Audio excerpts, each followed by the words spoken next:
İslam'ın 5 şartı nedir? Sorma hocam şunu. Di Turki ini 90% Islam, tapi banyak yang tidak tahu rukun Islam. İslam'ın şartı kaçtır abi? İslam şartı 7.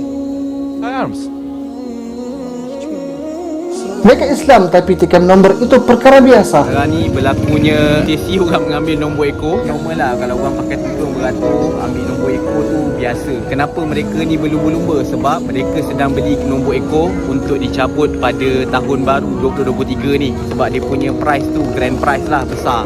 Sebagian mereka resis kepada warga Syria yang menetap di sana. Türkiye mati.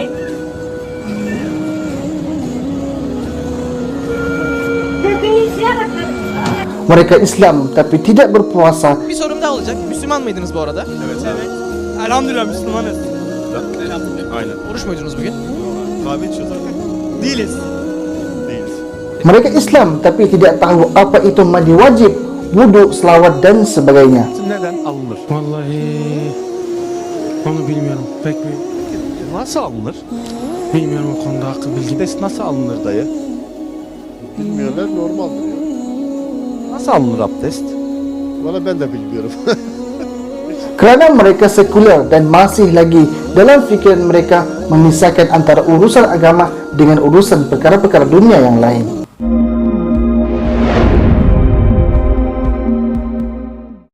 Assalamualaikum warahmatullahi wabarakatuh. Terima kasih dah klik video ini. Bagi yang belum subscribe, saya Hashim. Bagi yang dah subscribe, terima kasih.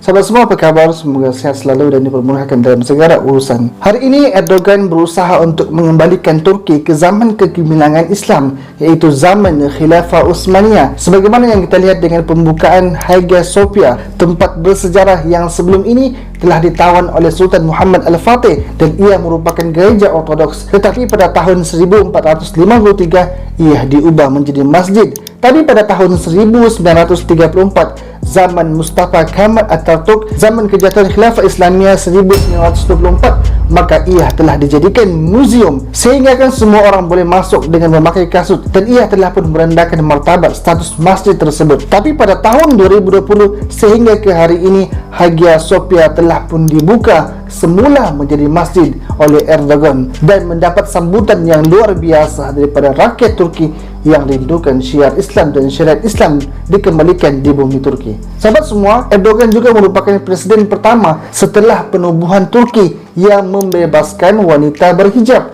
dan isteri Erdogan sendiri pun memakai hijab. Jikalau dulu zaman Mustafa Kemal Atatürk, sesiapa yang pakai tudung akan ditangkap, dizalimi, kerana pada zaman itu Mustafa Kemal Atatürk adalah zaman fahaman sekuler, iaitu fahaman yang memisahkan antara urusan agama lain dengan dunia adalah lain, dan manusia bebas melakukan apa sahaja yang tidak terikat kepada peraturan agama. Dan zaman Mustafa Kemal Atatürk ini juga adalah zaman yang kelam bagi umat Islam, kerana dia adalah boneka musuh Islam. Dia banyak melakukan perubahan yang memang bercanggah dengan Islam, sehingga kan azan pun diubah daripada bahasa Arab kepada bahasa Turki. Tanrı odur, Tanrı odur.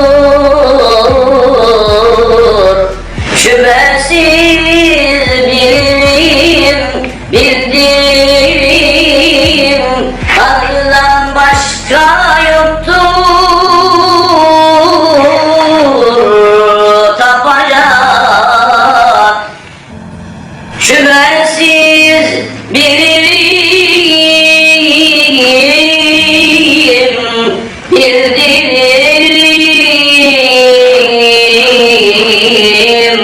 Tanrı'nın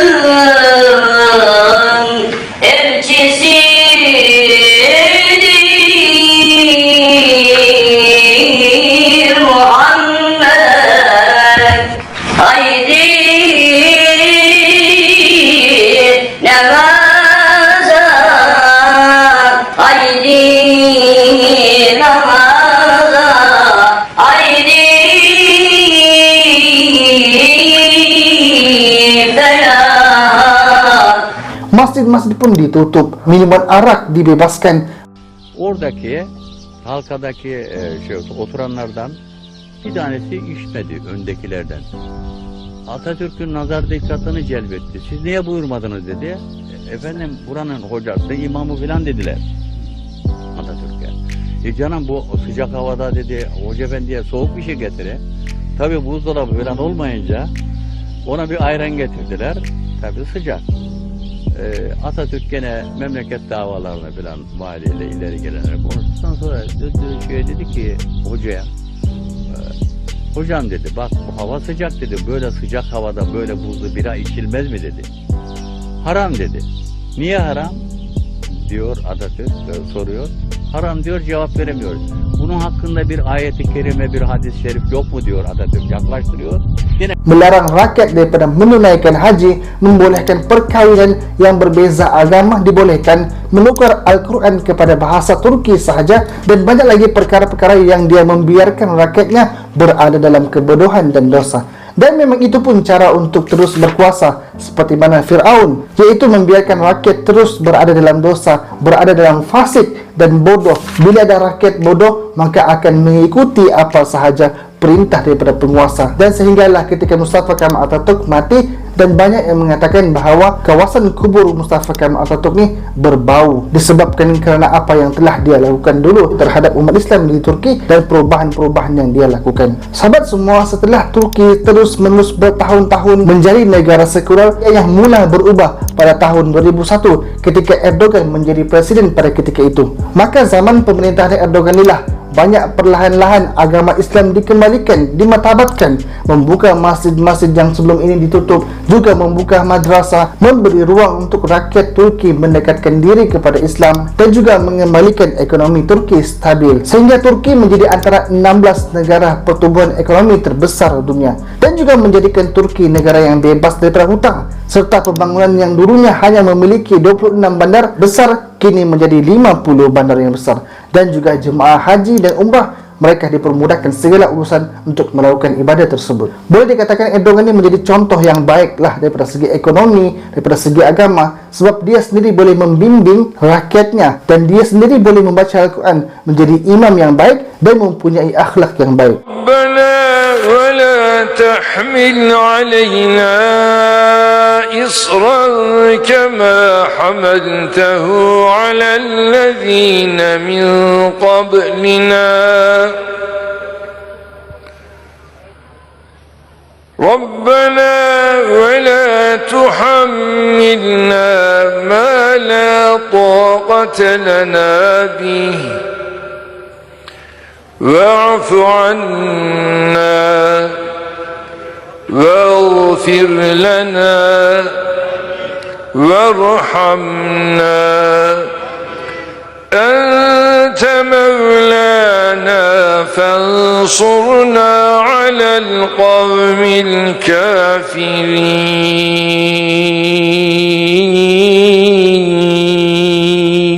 Meskipun begitu banyak usaha-usaha Erdogan untuk mengembalikan Turki ini kepada Islam, tapi dalam masa yang sama, fahaman sekular di kalangan rakyat Turki hari ini masih lagi kuat sukar untuk dikikis, sehingga kan banyaklah di antara mereka rakyat Turki ini yang masih memisahkan antara urusan agama dengan urusan sehari-hari dalam hidup mereka. Hatta main tikam nombor pun adalah bukan urusan agama. Orang ramai yang pakai tudung pun pergi tikam nombor, dan ia adalah perkara biasa di sana. Kalau dekat Malaysia pun ramai juga orang yang tikam nombor, sebab ia adalah perkara biasa. Cuma hanya 3 negeri yang diharamkan untuk tikam nombor, iaitu Kelantan, Kedah dan Terengganu. Hebat. Sahabat semua, di Turki juga bila ditanya rukun Islam banyak yang tidak tahu, sebagaimana yang kita boleh lihat dalam video ini. Bunun 5 şartı nedir abi?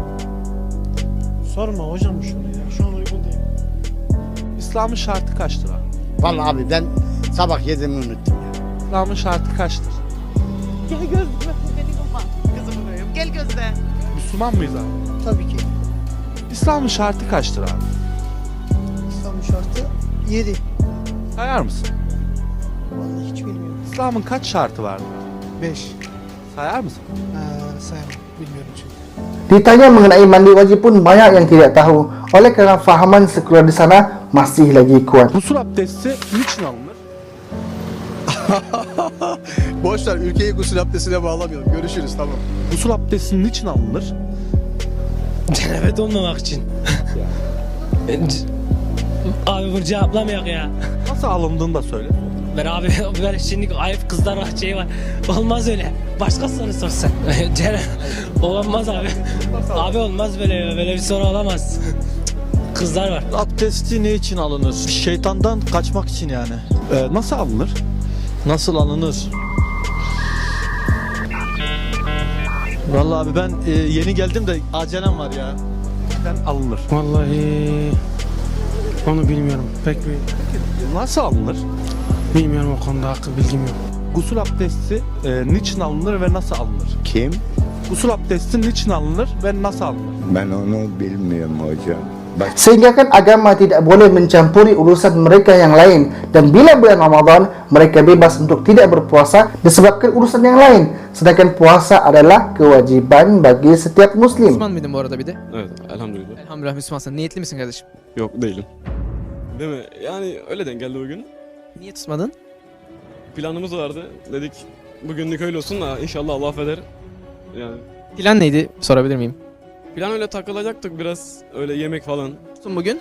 Yok biraz rahatsız olduğum için niyet etmedim bugün. Doğum günüydü dün. Benim doğum günüm. Dün bizim programımız vardı aslında, dışarı çıkacaktık. Birkaç ufak tefek sıkıntı oldu, dışarı çıkamadık. Bugüne söz vermiştik. Dışarı çıkacağız diye hem bize de söz verdi. Tamam, oruç tutmayacağım. Tapi banyak yang tidak melakukannya, meskipun negara Turki adalah majoritinya Muslim.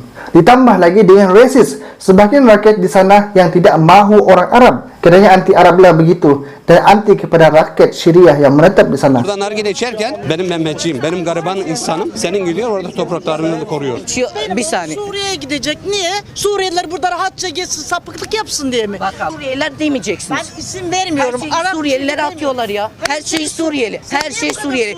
Bir kere ben bir insanım. Bak şu an Bizi kullanıyorsunuz ve bizim paralarımızı yiyorsunuz. Ya. Şimdi bizim paramızı yiyorsunuz dedim. Şimdi ben öğrenciyim. 17 yaşında bir öğrenciyim. Bana yapılan ırkçılıktan ben okuldan çıktım. Ben 9. sınıftayken o sınıf birincisiydim. Niye bırakıyorsun o zaman açığa? Yaptım ırkçılıktan dolayı. Ben şu an hem okuyorum hem çalışıyorum. Rakyat Syria banyak menetap di Turki karena ketika peperangan di Syria banyaklah pelarian yang datang ke bumi Turki dan Erdogan memberi perlindungan kepada mereka. Sehingga kan sebahagian rakyat Turki ini tidak mahu orang asing duduk di tanah mereka, berniaga di tanah mereka, mendapatkan kemudahan daripada kerajaan, dan ia dizahirkan oleh tindakan rasis mereka di mana-mana sahaja.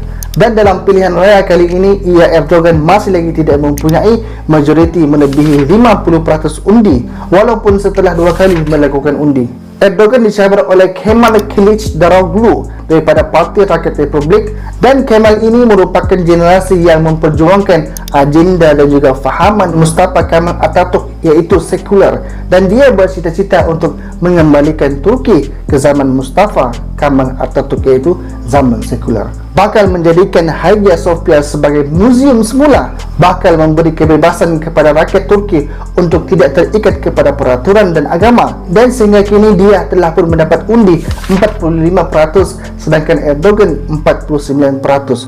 Untuk membentuk kerajaan, presiden kena memiliki undi melebihi 50%. Jadinya keadaan ini tergantunglah, dan kemungkinan akan diadakan pilihan raya kembali untuk mendapatkan majoriti yang penuh. Sahabat semua, dari sini kita boleh tengok betapa ramainya lagi orang Turki yang mahu mengembalikan legasi Mustafa Kemal Atatürk. Mereka ingin menjadikan Turki sekular dan berkiblatkan kepada Barat. Sedangkan majoriti mereka adalah Islam. Mereka adalah cicit pejuang Sultan Muhammad Al-Fatih, negara yang pernah gemilang dengan Islam, gemilang dengan memerintah Khilafah Utsmaniyah ataupun dipanggil sebagai Ottoman Empire, yaitu negara Islam di bawah satu pentadbiran, juga sebagai ketua ketenteraan, ketua agama daripada Eropah sehinggalah ke Asia di bawah pemerintahan Khilafah Islamiyah. Pada zaman kegemilangan Khilafah Islamiyah inilah juga perkembangan ilmu yang pesat. Masjid-masjid hidup dan dijadikan pusat ilmu kepada masyarakat, menjaga kebajikan umat Islam daripada segi kesihatan, pendidikan dan juga keperluan asas, dan membantu orang Islam dengan sistem zakat, wakaf dan sebagainya. Serta ada semangat jihad dalam ketenteraan. Mereka faham kepentingan menjaga agama dan juga mempertahankan agama dan negara. Maka Turki adalah yang terakhir menjadi pusat pemerintahan Khilafah Islamiyah yang telah jatuh pada tahun 1924. Sahabat semua, bayangkan semua negara-negara Islam ni di bawah satu pemerintahan. Hebat bukan? Negara-negara musuh yang lain tidak akan berani untuk kacau dan serang Khilafah Islamiyah sebab dia terlalu besar. Tapi masa berlalu, pemerintah lemah, lalai dan hanyut dalam kesenangan. Ditimbulkan pula asabiyah dalam kalangan orang Islam, iaitu orang Arab dihasut untuk menjatuhkan Turki sebab Arab kena jadi pemerintah bukannya orang Turki, dan sebaliknya dipecahkan khilafah Islamiyah sehingga hari ini kita boleh lihat negara-negara Arab berpecah kecil-kecil, negara Islam dipotong kecil-kecil sehingga menjadi lemah. Dan pada ketika itu Mustafa Kemal Atatürk dicanang adalah manusia yang bijak pandai yang boleh memerintah Turki dengan lebih baik, sedangkan dia adalah anak didik musuh-musuh Islam. Maka ketika kejatuhan khilafah Islamiyah, Mustafa Kemal Atatürk inilah menjadi presiden yang banyak merubah Turki, negara yang dulunya negara Islam, patuh kepada Islam, menjadi negara sekular. Urusan agama hanya di masjid sahaja, sedangkan perkara-perkara lain bebas untuk dilakukan. Usaha-usaha untuk menjatuhkan umat Islam terus dilakukan sehingga kan manusia tidak lagi tahu apa itu agama, sehingga kan manusia tidak lagi mahu beragama. Bila manusia dah tidak ada agama, tidak ada cara hidup, peraturan dalam hidupnya, maka jadilah ia seperti kambing di tengah-tengah himpunan serigala, dikerumuni dan dibinasakan sesuka hati. Lihatlah negara-negara yang ada penduduk Islam seperti Somalia, Iraq, Palestin, Syria, Rohingya dan sebagainya. Mereka dizalimi dan bebas ditamatkan riwayat mereka bila-bila sahaja. Sebab umat Islam tidak bersatu, masing-masing sibuk dengan urusan masing-masing sehingga akan mudah untuk dihabisi. Dan perkara itu sebenarnya sesuailah dengan sabda Nabi SAW yang bermaksud hampir tiba masanya kamu, iaitu orang Islam, diperebutkan, dikerumuni seperti pemangsa mengerumuni makanannya. Mereka sahabat berkata, dan adakah disebabkan jumlah kami pada ketika itu sedikit ya Rasulullah? Jawab baginda, bahkan jumlah kamu pada ketika itu begitu ramai, tetapi kamu hanyalah seperti buih yang terapung di lautan, dan Allah telah mencabut rasa gentar di sanubari musuh terhadap kamu, dan Allah mencampakkan penyakit wahan ke dalam hati kamu. Maka sahabat bertanya, wahai Rasulullah, apakah itu penyakit wahan? Lalu sabda Rasulullah, cintakan dunia dan takutkan mati. Sahabat, semua kita akui apa yang kita alami sekarang ini memang ramai di antara kita yang cintakan dunia dan takutkan mati. Kita melebih-lebihkan dunia daripada segala perkara dan meninggalkan akhirat. Juga pelbagai ujian dan musibah akan berlaku lagi pada masa akan datang. Semoga kita kuat menghadapinya. Semoga Allah memberi hidayah, taufik dan bimbingan kepada kita untuk terus istiqamah dalam Islam, untuk terus istiqamah dalam memperjuangkan Islam meskipun sedikit, yang penting ada. Dan adakah the end of era Erdogan akan berlaku di Turki? Atau adakah Turki akan kembali lebih kuat membangunkan Islam selepas ini? Sama-sama kita doakan semoga Turki terus kuat dan Islam memimpin di Turki. Kita tidak mahu Hagia Sophia dijadikan museum semula. Jadi sama-sama kita nantikan apa pendapat anda terhadap Turki kali ini. Komen pendapat anda di bawah. Jadi cukup sekedar itu sahaja. Jika video ini bermanfaat, share sekarang. Assalamualaikum warahmatullahi wabarakatuh.